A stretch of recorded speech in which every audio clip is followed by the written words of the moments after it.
Your inner being never looks back. Whew.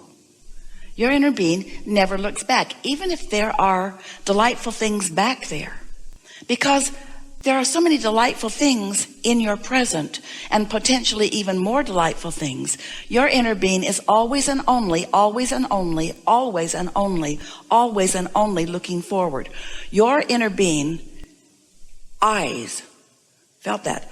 Eyes are between where you stand and whatever you're doing vibrationally and what's in your vortex and what you're being called to. Always eyes there, never looking back.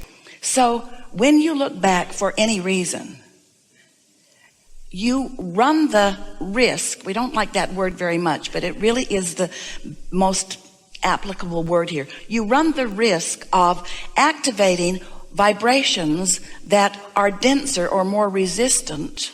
That's why we don't spend a lot of time. Now it's not so important, but you know how when you're with your children and they wanted to do something and you knew there wasn't time for it, you tried to distract them so that they didn't look there.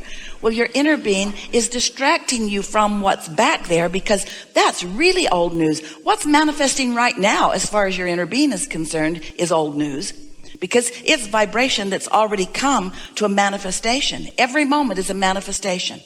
Every moment is a manifestation. What you're seeing and hearing and smelling and tasting and touching, that's manifested, because now you are interpreting it with your most leading edge interpreters of energy. So once you're seeing it and hearing it and smelling it and tasting it and touching it, the work has already been done and you are viewing the results. It's like taking the cake out of the oven. It's done. It's not becoming anymore. That's as much as it is. Here's why it happens. As you stand in your now, sometimes somewhat dissatisfied with the components of what is manifesting right now, there is a strong human tendency to explain this by explaining what came before. And always there is resistance in that. It's a justification, a sort of rationalization, and we touched on it yesterday. It's a trying to get awareness or agreement sometimes from other humans.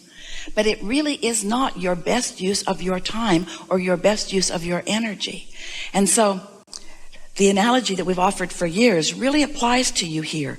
When you're going 100 miles an hour and you look back, or you hit a tree because you've looked back, it's a bigger deal than if you're going 5 miles an hour when you have resistance. And so because your energy is moving so fast, and because there's so much in your vortex, and because you've touched so much of it and you know so much, we really want to encourage you to spend less time analyzing things and just more time romping and laughing with your friends, knowing that whatever's happening, whatever you need to know, is going to be stirred up. You don't have to go looking for the trouble.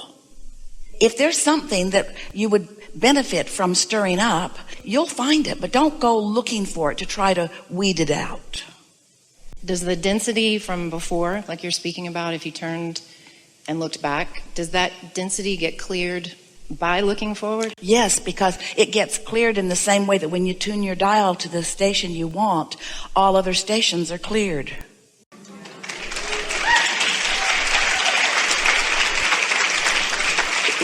I think that's the thought of thinking that I do have to clean that. We know you think that, but you can't clean it up and you can't get to the bottom of it, because your attention on it makes it more. Haven't you noticed that? Have you ever had some issue that you needed to discuss with someone? So you sit down and you have a heart to heart. It's not a heart to heart, it's a brain to brain, and it never works. It's a competitive thing about who's right. And the conversation might come to an end because you're exhausted, but it never comes to a resolution. It's just, let's table this for later. After we've eaten, we have more energy to fight with each other. And so really, the only battle that's going on is between you and you.